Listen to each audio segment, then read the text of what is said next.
السلام علیکم دوستو، سارا اسلامک آفیشیل کی جانب سے خوش آمدید۔ آج کا موضوع حضرت امام حسین رضی اللہ تعالی عنہ کی کرامات۔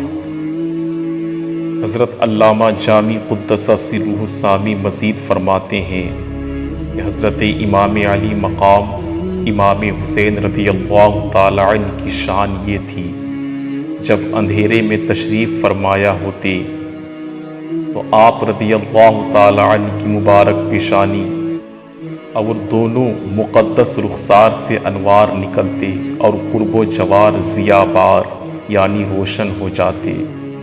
تبھی تو اعلیٰ حضرت نے فرمایا، تیری نسل پاک میں ہے بچہ بچہ نور کا، تو ہے عین نور، تیرا سب گھرانہ نور کا۔ اور ایک کرامات، بہت سارے ایسے کرامات ظاہر ہوئے، ان میں سے ایک حضرت سیدنا امام علی مقام رضی اللہ تعالی عنہ جب مدینہ منورہ سے مکۃ المکرمہ کی طرف روانہ ہوئے تو راستے میں حضرت سیدنا مطیع علیہ الرحمہ سے ملاقات ہوئی۔ انہوں نے عرض کی، میرے کنویں میں پانی بہت کم ہے، برائے کرم دعائے برکت سے نواز دیجیے۔ آپ رضی اللہ تعالی عنہ نے اس کنویں کا پانی طلب فرمایا۔ جب پانی کا ڈول حاضر کیا گیا تو آپ رضی اللہ تعالی عنہ نے منہ لگا کر اس میں سے پانی نوش کیا اور کلی کی، پھر ڈول کو واپس کنویں میں ڈال دیا تو کنواں پانی سے کافی بڑھ گیا اور پہلے سے زیادہ میٹھا اور لذیذ بھی ہو گیا۔ باغی جنت کے ہیں بحر مدح خانے اہل بیت، تم کو مژدہ نار کا اے دشمنان اہل بیت۔ حضرت امام علی مقام، امام عرش مقام، امام ہمام، امام تشنے کام، حضرت سیدنا امام حسین رضی اللہ تعالی عنہ یوم عاشوراء یعنی بروز جمعہ محرم الحرام 61 ہجری کو یزیدیوں پر اتمام حجت کرنے کے لیے جس وقت میدان کربلا میں خطبہ ارشاد فرما رہے تھے، اس وقت آپ رضی اللہ تعالی عنہ کے مظلوم قافلے کے خیمے میں حفاظت کے لیے خندق میں روشن کردہ آگ کی طرف دیکھ کر ایک بد زبان یزیدی مالک بن عروہ اس طرح بکواس کرنے لگا، اے حسین، تم نے وہاں کی آگ سے پہلے یہیں آگ لگا دی۔ حضرت سیدنا امام علی مقام رضی اللہ تعالی عنہ نے فرمایا، کذبت یا عدو اللہ، یعنی اے دشمن خدا، تو جھوٹا ہے۔ کیا تجھے یہ گمان ہے کہ معاذ اللہ عز وجل مجھے دوزخ میں بھیجے گا؟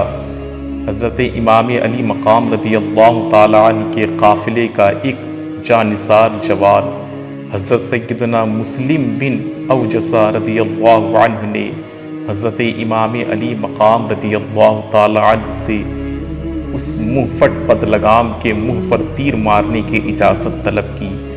حضرت امام علی مقام رضی اللہ عنہ نے یہ فرما کر اجازت دینے سے انکار کیا کہ ہماری طرف سے حملے کا آغاز نہیں ہونا چاہیے۔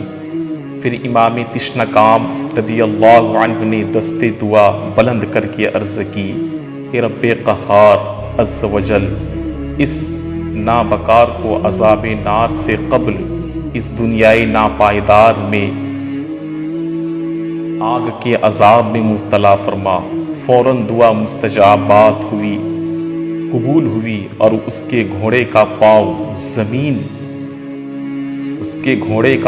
زمین کے ایک سوراخ میں پڑا، جس سے گھوڑے کو جھٹکا لگا اور بے ادب و گستاخ یزیدی گھوڑے سے گرا اور اس کا پاؤں رکاب میں اچھلا۔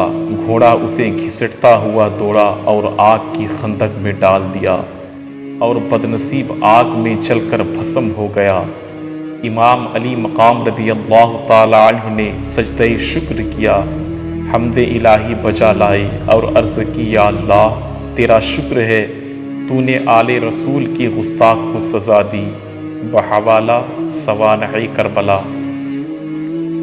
گستاخ و بدلگاب یزیدی کا ہاتھوں ہاتھ بھیانک انجام دیکھ کر بھی بجائے عبرت حاصل کرنے کے اس کو ایک اتفاقی امر سمجھتے ہوئے ایک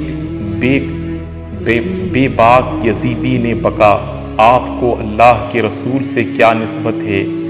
یہ سن کر قلب امام کو سخت ایذا پہنچی اور تڑپ کر دعا مانگی، اے رب قہار، اس بدگفتار کو اپنے عذاب میں گرفتار فرما۔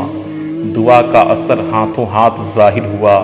اس بکواسی کو ایک دم قضائے حاجت کی ضرورت پیش آئی، فوراً گھوڑے سے اتر کر ایک طرف کو بھاگا اور برہنہ ہو کر بیٹھا۔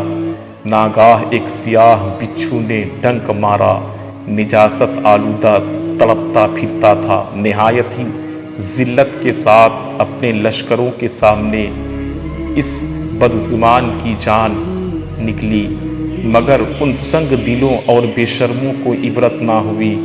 اس واقعے کو بھی لوگوں نے اتفاقی امر سمجھ کر نظر انداز کر دیا۔ بحوالہ سوانح کربلا، علی کے پیارے خاتون قیامت کے جگر پارے، زمین سے آسمان تک دھوم ہے ان کی سیادت کی۔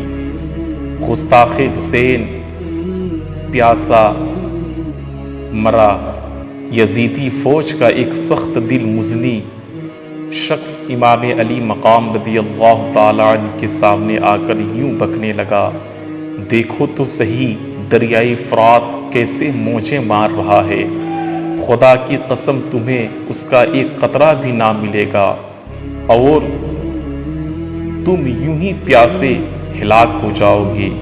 امام تشنہ کام رضی اللہ عنہ نے بارگاہ رب الانام عز و جل میں عرض کی، یا اللہ عز و جل اس کو پیاسا مار۔ امام علی مقام رضی اللہ تعالی عنہ کی دعا مانگتے ہی اس بے حیا مزنی کا گھوڑا بدک کر دوڑا، مزنی پکڑنے کے لیے اس کے پیچھے بھاگا۔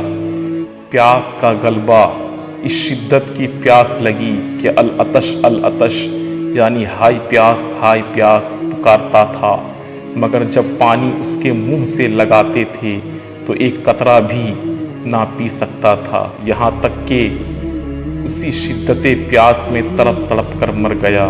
بحوالہ سوانح کربلا، ہاں مجھ کو رکھو یاد، میں حیدر کا پسر ہوں اور باغ نبوت کے شجر کا میں ثمر ہوں، میں دیدہ ہمت کے لیے نور نظر ہوں، پیاسا ہوں مگر ساقی کوثر کا پسر ہوں۔ معلوم ہوا کہ خداوند غفور عز و جل کو امام علی مقام رضی اللہ تعالی عنہ کی بے ادبی قطعاً نامنظور ہے، اور آپ رضی اللہ تعالی عنہ کا بدگو دونوں جہاں میں مردود و مطرود ہے۔ گستاخان حسین کو دنیا میں بھی دردناک سزاؤں کا سامنا ہوا اور اس میں یقیناً بڑی عبرت ہے۔ صدر الافاضل علامہ مولانا سید محمد نعیم الدین مراد آبادی علیہ الرحمہ بعض گستاخان حسین کے ہاتھوں ہاتھ ہونے والے عبرتناک بد انجام کے واقعات نقل کرنے کے بعد تحریر فرماتے ہیں، فرزند رسول کو یہ بات بھی دکھا دینی تھی کہ اس کی مقبولیت بارگاہ حق عز و جل پر اور ان کے قرب و منزلت پر جیسی کہ نصوص کثیرہ اور احادیث شہیرہ شاہد ہے، ایسے ہی ان کے خراق و کرامات بھی گواہ ہے۔ اپنے اس فضل کا علمی اظہار بھی اتمام حجت کے سلسلے کی ایک کڑی تھی کہ اگر تم آنکھ رکھتے ہو تو دیکھو، جو ایسا مستجاب الدعوات ہے اس کے مقابلے میں آنا خدا سے جنگ کرنا ہے، اس کا انجام سوچ لو اور باز رہو، مگر شرارت کے مجسمے اس سے بھی سبق نہ لے سکے، اور دنیائے ناپائیدار کی حرص کا بھوت جو ان کے سروں پر سوار تھا اس نے انہیں اندھا بنا دیا۔ سوانح کربلا۔ السلام علیکم۔